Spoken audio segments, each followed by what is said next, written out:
também se explode. Amém? Amém. Glórias a Deus. Amém. Mais uma vez, a paz seja convosco. Glória a Deus. Nesse segundo período, vamos tratar sobre santidade, sem a qual ninguém verá o Senhor, ou combate.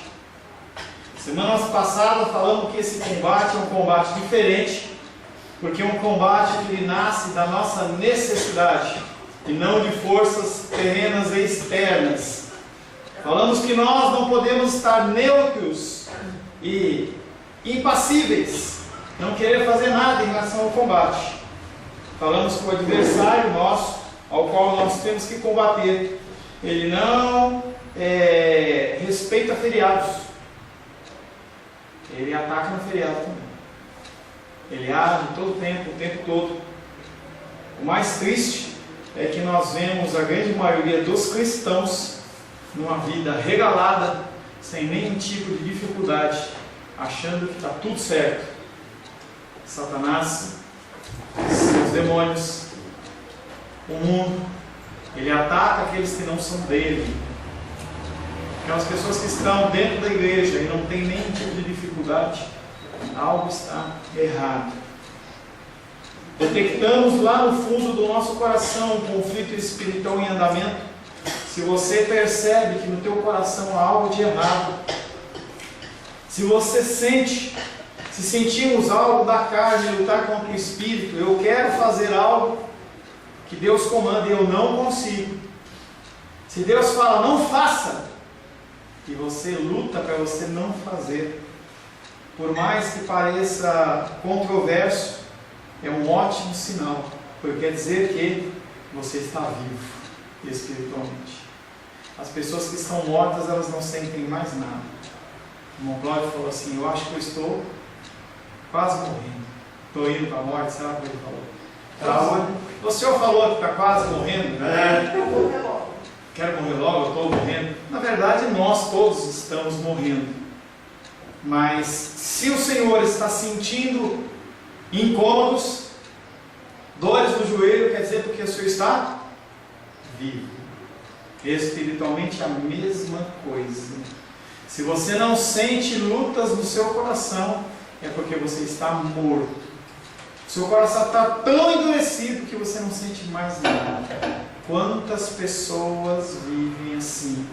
Entes queridos nossos, familiares, pessoas importantes e caras que até estão dentro da igreja, mas que vivem uma vida assim que você olha e fala assim, nossa, essa pessoa não tem problemas, a pessoa está morta,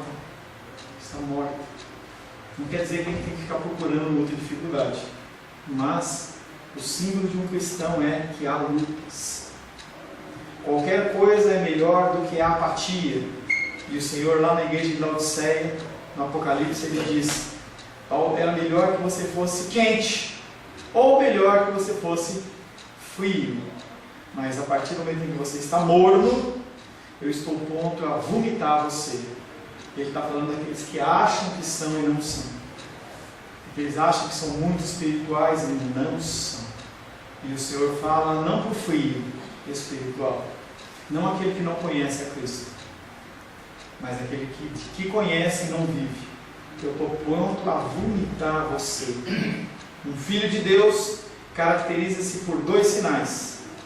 Primeiro, uma guerra interna, todo dia, toda hora, todo momento.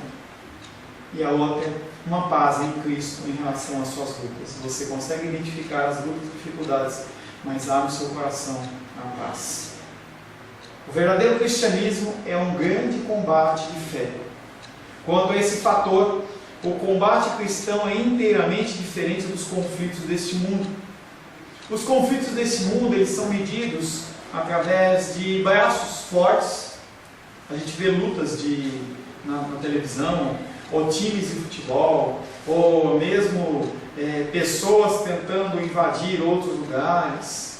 Ladrões querendo tomar o que é nosso, conseguido com tanto suor.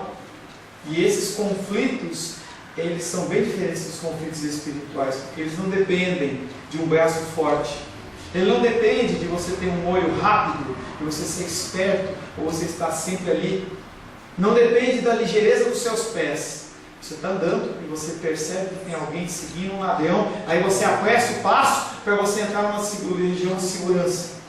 Não se combate na luta cristã com armas carnais. Não se combate luta cristã com armas carnais. As nossas lutas, elas são espirituais. A luta que você tem com o alcoolismo, infelizmente, não vai ser curada com os alcoólicos anônimos. Ela pode ser amenizada, ela pode ser de uma certa forma controlada, mas o problema continua dentro do teu coração. As coisas que você faz externamente, elas têm quase pouco ou nenhum efeito dentro da sua vida espiritual. A fé é o eixo em torno do qual gira a nossa vitória espiritual. A fé é de que o Senhor ele vai nos capacitar. A fé é que o Senhor ele vai nos dar força para vencer. Para logo depois passar uma nova luta. Mas ele novamente ele vem e fortalece. Que esperança. Não, a esperança é que uma nova luta. Uma nova luta, mas isso é a realidade, porque o nosso combate, enquanto nós estivermos aqui, ele é uma realidade. E eu posso falar para você que não, e você pode ir à igreja em que ele fala que não. Você torna-se cristão e acabou a luta. Agora só glória em glória, vitória em vitória, e você olha para a sua vida e fala, ué, por que isso não acontece? Não tem mais dificuldade de enfermidade. Ué, mas eu estou doente. Como é que funciona isso? Não, a luta é contínua. Mas o Senhor ele sempre nos dá a condição de passar. Seja uma, seja 5, seja 10, quantas forem.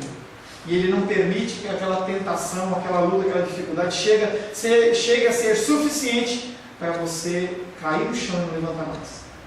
A você pegar um revólver e ó, pá, não clique. Pá, entendeu? Porque quando você faz isso, não há mais esperança. A esperança ela fica quando o Senhor te dá força para você vencer a luta e a dificuldade. O sucesso depende inteiramente da nossa fé, depende inteiramente da nossa dependência em Deus. A fé geral, na verdade da palavra escrita de Deus, é o alicerce primário do caráter do soldado cristão. Mas se você não conhece a palavra de Deus, como você vai se alicerçar? Como? Eu vejo um jovem rapaz como o Gabriel, assim, no início da sua vida. Quanta coisa ele ainda vai passar. Quanta coisa. Digo para você, se você não alinhar os seus caminhos com a palavra, você vai tomar tanta paulada na sua vida. Tanta paulada na sua vida. Você vai ser tão infeliz, vai ser tão desesperançado, se você não tomar a palavra de Deus como uma regra para você, em todas as suas coisas. Não que nós não estejamos, mas ele está começando a vida. 16? 16 anos. Tem muita coisa para ele decidir. Muitas coisas. O sucesso depende inteiramente da nossa fé. Ele é o que ele é, faz o que faz, pensa o que pensa, age como age, espera segundo após segundo e se comporta conforme se comporta por uma simples razão. O cristão, ele dá crédito a determinadas afirmações reveladas e estabelecidas nas Santas Escrituras.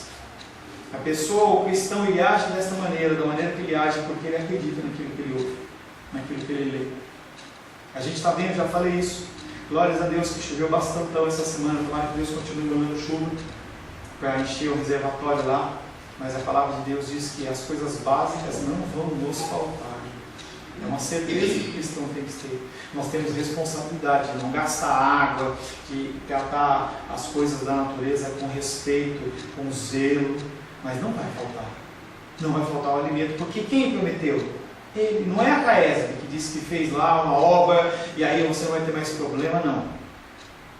É a palavra de Deus. Ele fala, nunca vai faltar. Nunca vai faltar. O cristão, ele acredita nisso e não entra em desespero. Por mais que a luta ela seja tremenda, você não desespera. Você sabe que o problema está lá. Você pode até perder noites de sono, pode se angustiar, até desenvolver uma gastrite. Mas a solução é do Senhor. O Senhor ele nos garante isso. Hebreus capítulo 11, verso 6.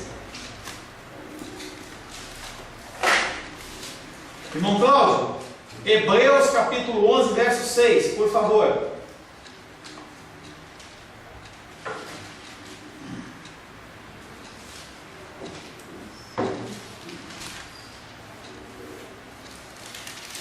Ajuda ele ali, Hebreus o quê? 11, verso 6. Achou.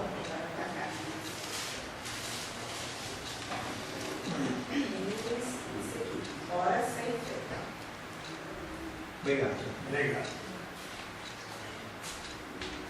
Ora, sem fé é impossível agradar-lhe, porque é necessário que aquele que se aproxima de Deus creia que Ele existe e que é galardoador dos que o buscam. Sem fé é impossível agradar a Deus. Sem fé é impossível agradar. Mas e a luta? Sem fé é impossível agradar a Deus. E durante a doença? Sem fé é impossível agradar a Deus. Como que nós podemos ir a Deus? Sem fé e achar que nós estamos agradando Ele. Eu chego para você e falo assim: olha, você pode fazer tal coisa, compra um bolo pro culto à noite. E aí eu fico ligando para você o dia inteiro. Já comprou o bolo? Vai comprar o bolo? Não esquece de trazer o bolo. Enche. Mostra que é a minha desconfiança. Se eu deleguei para você uma função, é porque eu achei que você é capaz, a partir da direção de Deus, e você deixa a pessoa fazer. É lógico que você vai ficar sempre de olho, mas eu tenho que dar um voto de confiança. Porque senão o relacionamento ele fica frágil. Não da parte de Deus, mas nosso. Se você não confia em Deus nas pequenas coisas, quando as coisas grandes vierem, você vai ficar desesperado. De fato, sem fé é impossível agradar a Deus. Muitos apreciam imensamente uma religião sem doutrinas, sem dogmas, sem ordenanças nos dias em que vivemos. As pessoas elas não gostam de ordenanças. Eu não estou falando para você de moda de vestir, nada disso, cabelo curto, cabelo comprido, nada disso. Eu estou falando sobre as ordenanças da palavra. As pessoas elas não gostam de ouvir sobre pecado, incomoda. Era assim na época de Abraão, era assim na época de Noé, em que Noé proclamava, falava assim: olha, vai vir o dilúvio, vai destruir tudo. E as pessoas, não, por que dilúvio? Por causa do pecado, não do pecado. Aí na época de João Batista, ao ponto de ele ter que fazer um batismo para arrependimento, em que havia um dia específico dentro da cultura judaica que era para as pessoas se arrependerem, porque as pessoas endureciam o coração. Era assim na época de Jesus, por toda a igreja, é nos dias de hoje a mesma coisa. Ninguém gosta de ser chamado a atenção. Eu olho para a Glenda e falo: Glenda, você está agindo errado, desce dessa maneira. Não está. Mas é para o seu bem. Não está. Eu não gosto de estar errado. O ser humano é assim. 1 Timóteo capítulo 4, verso 1 e 2. Glenda, por gentileza. Uma igreja sem religião, sem doutrinas e sem dogmas. 1 Timóteo capítulo 4, versos 1 e 2. Ora, o Espírito afirma expressamente que nos últimos tempos alguns apostarão da fé. Tatarão. Apostarão da fé. Por obedecer a espíritos enganadores e ensinos de demônios, pela hipocrisia dos que falam mentiras e que têm cauterizada a própria consciência. Vamos dar uma esmiuçada. Ora, o Espírito afirma expressamente que nos últimos tempos. Quando começou os últimos tempos? Desde a vinda de Cristo. Desde a vinda de Cristo. A partir da vinda de Cristo é inaugurado o reino de Deus no sentido literal, tá? Então, o Espírito afirma expressamente que nos últimos tempos alguns apostatarão da fé. E aí está falando de quem? de pessoas daquela época até os dias de hoje. O que é apostatar? Você está sobre uma coisa e você desce dela. Você acredita em algo e você passa a não acreditar mais naquela coisa. As pessoas diziam que acreditavam, mas na verdade eles ficou muito duro, ficou muito pesado, eu não quero mais isso para mim. Fala. Você falou apostatar é deixar de acreditar em algo, mas isso não é só em relação à fé cristã, porque, por exemplo, eu frequentei há um tempo a doutrina espírita. Quando eu deixei essa doutrina, eu apostatei da doutrina espírita. Eu achei que apostatar seria só... No sentido lato, a gente usa mais no sentido cristão. Mas apostatar da fé. Fé é você crer em alguma coisa. Em Buda, em Maomé, nos espíritos, em qualquer coisa que seja. Tanto que em Mateus, não lembro o versículo, ele fala que haverão falsos cristos. O que é Cristo? O que significa a palavra Cristo? É o Messias. Enviado. O Messias. Para a cultura budista, quem é Messias? Quem é o Messias? Buda. Para a cultura islâmica. Maomé. Para a cultura hinduísta, aí tem os nomes lá, os nomes dos deuses lá, zilhões de deuses. Então, esses falsos cristos, esses falsos deuses, eles representam a fé de muitas pessoas. Por isso que às vezes a gente vê na igreja, ex-pai santo, ex não sei o que é? Eu apostatei daquela fé e vim para essa fé. Mas, fale. Não, a dúvida se servia também. Serve. Tá. Certo. É como falar Senhor. Quando a gente tratou dos nomes de Deus, a gente falou, por exemplo, de Kyrios, que é Senhor, falamos de vários nomes que significam Senhor, até no Antigo Testamento. E no povo lá daquela época, eles chamavam de Senhor quem? Baal. Baal não é estritamente uma divindade, é qualquer coisa que nós possamos chamar de Senhor. As esposas chamavam os seus maridos de Baal, Senhor. Então, é só a forma de você utilizar a apostatação da fé ou de uma fé. Mas aqui nós estamos falando da fé verdadeira. O Espírito afirma expressamente que nos últimos dias alguns apostatarão de que fé? Da fé verdadeira. Por quê? Porque eles passam a obedecer espíritos enganadores e começam a ouvir o quê? Ensinos de demônios. Olha, você para ser cristão, você além disso, você tem que fazer a campanha de Daniel. Se você não fizer a campanha de Daniel, você está morto. Se você não usar véu na tua cabeça, você vai para o inferno. Se você não vier na igreja segunda, terça, quarta, quinta, sexta, sábado, domingo, segunda, você vai para o inferno. Se você não fizer isso, são ensinos de demônios. A única coisa é todo aquele que crê, e a premissa é você crer, é você ter fé, porque não é algo que nasce de nós, mas nasce do Senhor. Todo aquele que crê e for batizado será salvo. O conceito é fé. Fé em quem? Em Deus verdadeiros. Mas essas pessoas, elas passam a fazer o quê? Ensinar coisas diferentes. Você precisa fazer isso também. Toda semana eu falo, olha, você precisa trazer uma cesta básica, você precisa trazer um saco de arroz, você precisa trazer um saco disso, daquilo. Nós estamos em falta, inclusive, lá com arroz, óleo, arroz, óleo e açúcar para fechar as cestas básicas. Se tiver, traz para ajudar. Um saco de arroz que você traga, fecha uma cesta básica para uma família. Mas, se você não trouxer o saco de arroz, você não vai para o inferno. Mas as pessoas vêm e falam, se você não fizer isso, você está em pecado. Pela hipocrisia dos que falam mentiras. Essas pessoas muitas vezes fazem isso com outros objetivos. E também porque tem a mente cauterizada. Sebastião, outros dias, estava com sangramento no nariz. Aí o médico enfiou um ferrinho lá e fez o quê? Cauterizou a veia. Parou de sair sangue. Por quê? Ela foi cauterizada. Se você tem uma mente cauterizada, o que acontece? Você não consegue raciocinar as coisas de Deus. Isso pode parecer excelente a princípio, parece admirável à distância, porém no instante que nos sentamos para examinar e considerar, descobrimos que se trata de uma simples impossibilidade, você fazer coisas que os homens mandam, mas que a palavra de Deus não comissiona e você achar que é certo. Pode parecer lindo e maravilhoso, mas não é. É algo que eu vou falar na abertura hoje do culto. O pecado, ele te atrai, parecendo que tem um perfume. Só que quando você está nele, o odor é de morte, cheiro de podre. Seria mais fácil encontrar um ser humano sem ossos, sem músculos, do que encontrar uma pessoa que, agindo fora da palavra de Deus, tivesse agido de uma maneira correta pela fé do Senhor.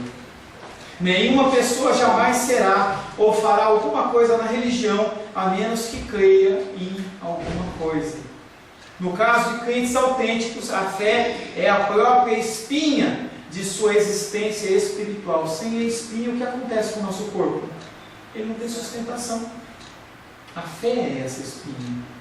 Ninguém consegue combater o mundo, a carne e o diabo, a menos que em seu coração tenham sido gravados os princípios da palavra. Situações e situações vocês são apresentados todos os dias. Seja eu, seja Gabriel mais novo do grupo nosso aqui, não importa. Todos nós, se nós não tivermos a palavra gravada no nosso coração, as situações que vão ser apresentadas para nós vão gerar em nós pecado, erro, falha, desagrado de Deus. O crente percebe os seus inúmeros pecados, o seu coração fraco, um mundo cheio de tentações, um diabo sempre ativo, e se atentasse somente para essas coisas, facilmente se desencorajaria. Se você começar a olhar apenas para os seus problemas, você vai estar perdido.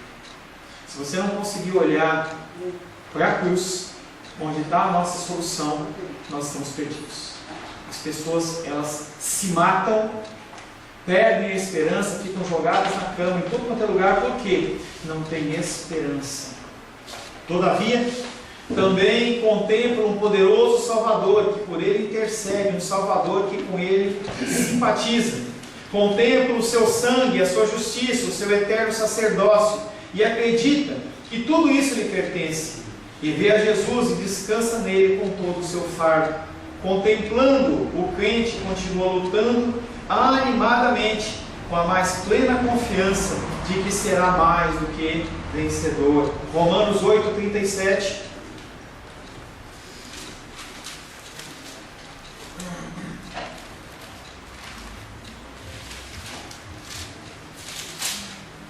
Romanos 8, verso 37. Em todas essas coisas, porém, somos mais que vencedores, por meio daquele que nos amou. De novo? Em todas essas coisas... Que coisas? Gabriel, que coisas? A fé? Todas as coisas, todas as dificuldades. De novo? Em todas essas coisas... Que coisas?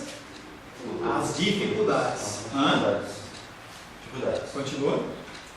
Em todas essas coisas, porém, somos mais que vencedores, por meio daquele que nos amou. Todas as coisas. Nós somos mais que vencedores, por causa de Cristo que nos amou. Nunca nos deveríamos esquecer do fato que a fé manifesta-se em diversos graus.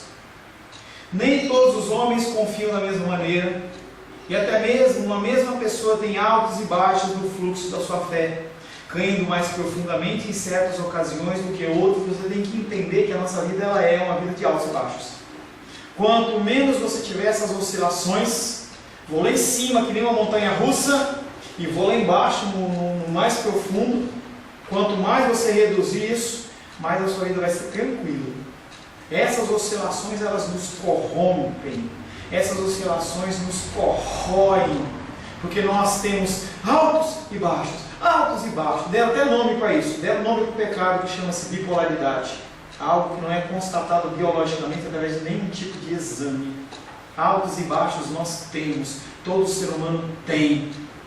Todo mundo tem problema disso. Todo mundo tem esse tipo de problema. O problema é que você, com mais fé, você tende a fazer o quê? A diminuir essas oscilações, Então cada vez você fica mais centrado perante uma luta, uma dificuldade. Já dei esse exemplo várias vezes. Quando você tem uma gripe, parece que você vai morrer. Na segunda vez você sabe que ela passa. As dificuldades elas existem, mas elas não perduram. O frio, por exemplo. Não é melhor que você está comparando duas situações totalmente diferentes. Tá? É melhor você ser quente ou frio, mas nós não somos assim. A igreja de Laodiceia não era assim. Os seres humanos, elas têm essa oscilação. E quando nós não confiamos, nós estamos dizendo que Deus não tem poder. E nós estamos em pecado. Só que a nossa fé tende a fazer o quê? A achatar isso. Cada vez mais você vai ficar numa condição equilibrada. Por quê? Porque sempre vai ter oscilação.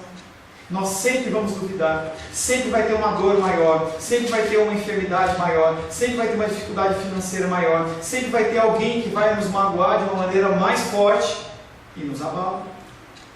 Mas a fé nos traz auxílio. Quando a pessoa não tem a fé, o que acontece? Ela sucumbe. Você já teve depressão, você sabe disso. A pessoa ela fica sem saída, sem aonde se apoiar. Parece que ela está jogada no meio de uma piscina. Eu nunca senti isso. Mas está no meio de uma piscina e ela não tem aonde se apoiar, ela não sabe nadar.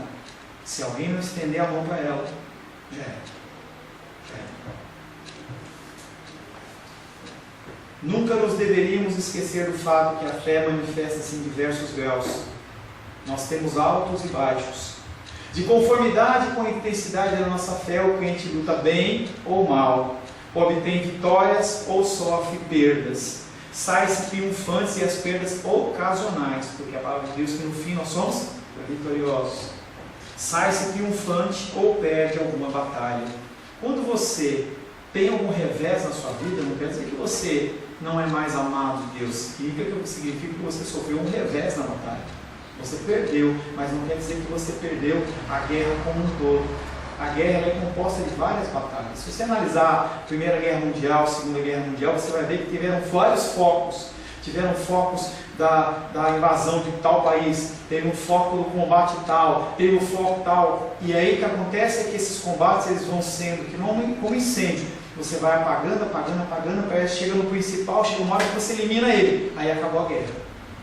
Pode ser que pessoas morreram, pode ser que houve perdas nas batalhas, mas no final das contas, quando a gente vê, por exemplo, a Segunda Guerra Mundial, em que a gente vê a Alemanha invadindo, toma conta da Europa, vai conquistar o mundo, vai invadindo, vai entrando por União Soviética, parece um vírus, aquele paizinho desse tamanho, como um vírus, vai entrando, aí a pessoa começa a perder, ele vai recuando, chega um problema, no momento que está só lá a Alemanha, perdeu a guerra. O crente mais bem dotado de fé será o mais feliz, o mais descontraído soldado nessa luta. Caso alguma, formei errado no texto.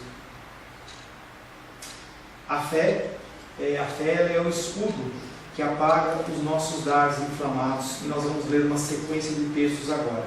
Primeiro, Rosângela, Efésios 6,16. Diene, 2 Timóteo 1,12. Gabriel, 2 Coríntios, capítulo 4, versos 16 a 18. Irmão Cláudio, Gálatas, capítulo 2, verso 20. Glenda, Gálatas 6,14. Edilene, Filipenses 1,21. Repetindo, Efésios 6,16, 2 Timóteo 1,12, 2 Coríntios 4, versos 16 e 18, irmão Cláudio, Gálatas capítulo 2, verso 20, Gálatas 6,14, Filipenses 1,21. Pode começar.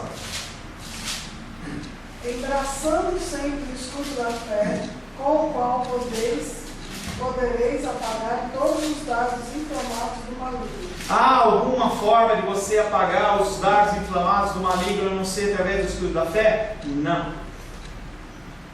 O inimigo está te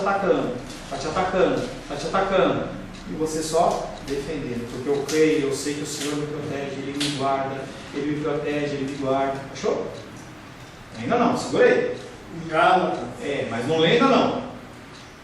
2 Timóteo 1,12. Segura o seu aí, irmão. Eis porque sofro estas coisas.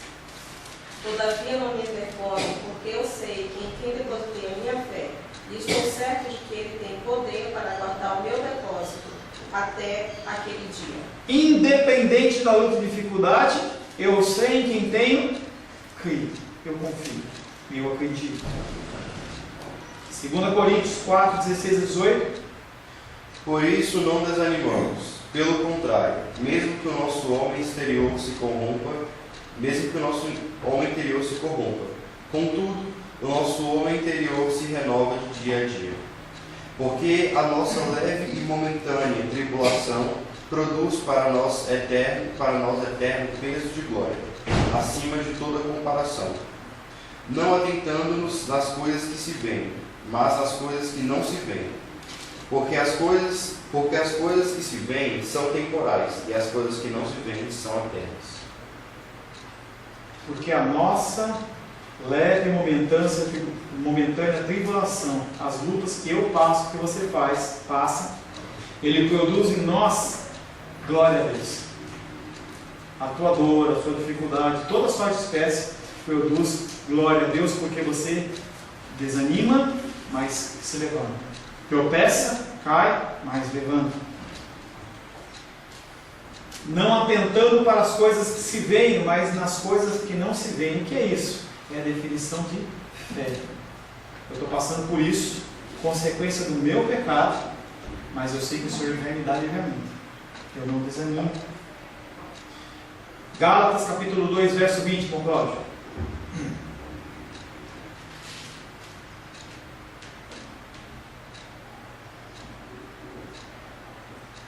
Já estou crucificado com Cristo e vivo, mas não eu, mas Cristo vive em mim. E a vida que agora vivo na carne,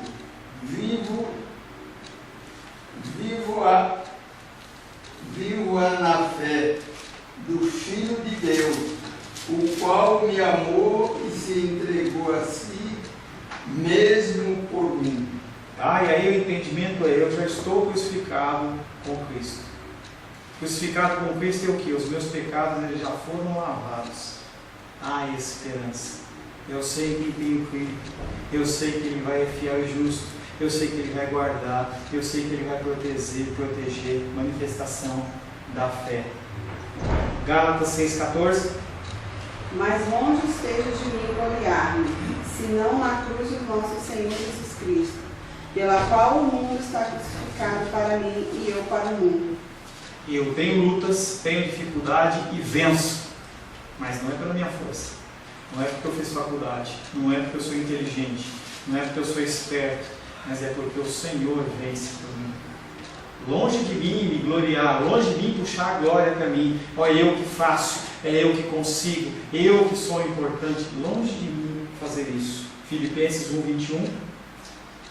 Porquanto para mim o viver é Cristo e o morrer é lucro. Todas as coisas. O que é mais importante? Viver para Cristo. Independente, viver para Cristo. Lê também, por gentileza, Filipenses capítulo 4, versos 11 e 13. Cheios do fruto de justiça, o qual é mediante Jesus Cristo para a glória e louvor de Deus. De maneira que as minhas... Não, querida. Filipenses 4, você está lendo 4? Você falou onde? Filipenses 4, versos 11 e 13.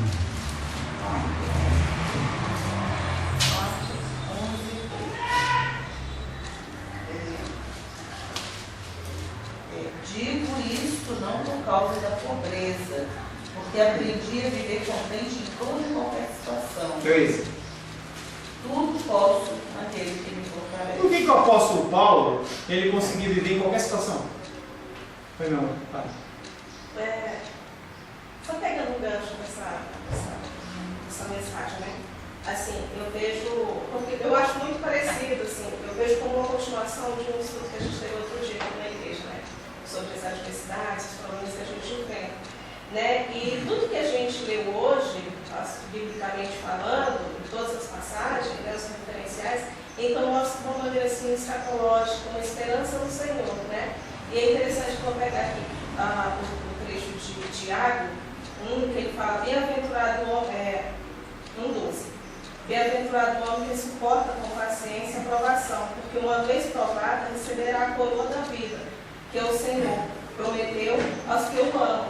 Daí a gente pode pegar tudo isso, né, como um estreitamento de relacionamento com o Senhor.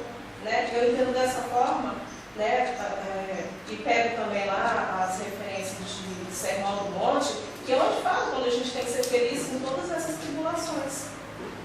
O apóstolo Paulo, ele aprendeu a viver de todas as formas, porque ele tinha no coração a confiança que aquele Deus que tinha escolhido ele, aquele Deus que estava capacitando ele, não ia abandonar. E esse trecho que o senhor pediu para eu ler, eu creio que Paulo estava preso, né? Quando ele falou. Qual que é o que eu pedi para você? Foi 2 Timóteo. 2 Timóteo. 2 Timóteo 2. E ele está exortando exatamente Timóteo, porque Timóteo estava fraco na fé. E ele falava assim, olha, até aguarda, porque estou dentro. Teus soldados aqui estão vendo o meu testemunho. Eles estão vendo o meu proceder, o meu falar. Até nesse momento a gente tem que saber como testemunhar o nosso cristianismo diante de outras Exatamente, pessoas. mas é em especial dentro do cristianismo que as pessoas querem ver como nós agimos e reagimos. Você reagir bem numa situação que você está numa condição sem problema de saúde, sem problema de enfermidade, sem nada. Vai lá para a Europa, vai fazer uma viagem lá para a Escócia. Aí você está lá, como é que você vai estar mal lá? Você está com dinheiro, você está com euro, você não viajou, a menos que tenha acontecido alguma emergência, você viajou, deixou todo mundo bem em casa, você está se divertindo, ali você vai dar testemunho como? E na luta e dificuldade é quando você vai dar. A pessoa olha e fala assim, agora eu quero matar um, eu quero destruir, agora eu vou bater, eu não aguento. É um bom testemunho. Aí ele fala também, que quem quiser vir após mim, negue-se a si mesmo, pegue sua cruz e siga. Percebe como o cristianismo de hoje é tão errado? Como o cristianismo é tão errado? Em que as pessoas elas não querem se negar e acham que o cristianismo que elas estão vivendo é um cristianismo bíblico. Nossos entes queridos, se você fechar os olhos, ou nem precisa fechar, se começar a pensar, eu vou pensar no meu irmão, vou pensar na minha irmã, vou pensar no meu pai, na minha mãe, no meu tio, na minha tia. Se começar a pensar nos cristãos que são da nossa família, será que eles estão prontos a negar a si mesmo? O que é negar a si mesmo? O mundo fala, faça isso. E você fala, não faço. Cultue dessa maneira. E você fala, não cultue. E as pessoas fazem o que com você? Rejeitam. Foi o que fizeram com Cristo. Se Cristo tivesse entrado no caminho dos judeus lá, não, tem que circuncidar, eles iam aceitar ele. Você quer ser fariseu? Quero. Você quer ser sacerdote? Quero. Mas ele não quis aquilo. Ele entendeu que os valores dele não eram aqueles. E nós somos chamados a fazer diferença nessa vida. E naquele dia, quando nós formos chamados perante o Senhor, como é que nós vamos responder em relação aos nossos entes queridos e familiares? Não tive tempo, não quis arranjar tristeza, não quis arranjar nenhuma mágoa, ou vamos falar e ser chatos? Estava dando aula em Taguatinga na terça-feira, e aí uma moça falou assim, mas a gente não pode falar sempre, né? A palavra de Deus fala que a gente tem que falar sempre o quê? Que Ele nos ordena, sempre que Ele nos comissione. Isso não é uma possibilidade para você se isentar de fazer o querer e a vontade de Deus. Feche seus olhos. Senhor, em nome de Jesus, agradecemos, Pai querido, que ouvimos um pouco mais do combate ao qual foi deflagrado sobre as nossas vidas a partir do nosso nascimento em Cristo Jesus. Nos ensina, Pai querido, a utilizar as armas espirituais conforme o Senhor nos orienta. Que nós possamos, Pai querido, entender que as armas carnais, Pai, não têm efeito no mundo espiritual. E que nós temos, Pai querido, combater não os nossos irmãos, não as pessoas que estão à nossa volta, mas a nossa carne, o pecado que o mundo oferece e a figura de Satanás e as suas ordenanças, Pai. Nos abençoe, te pedimos em nome de Jesus. Amém.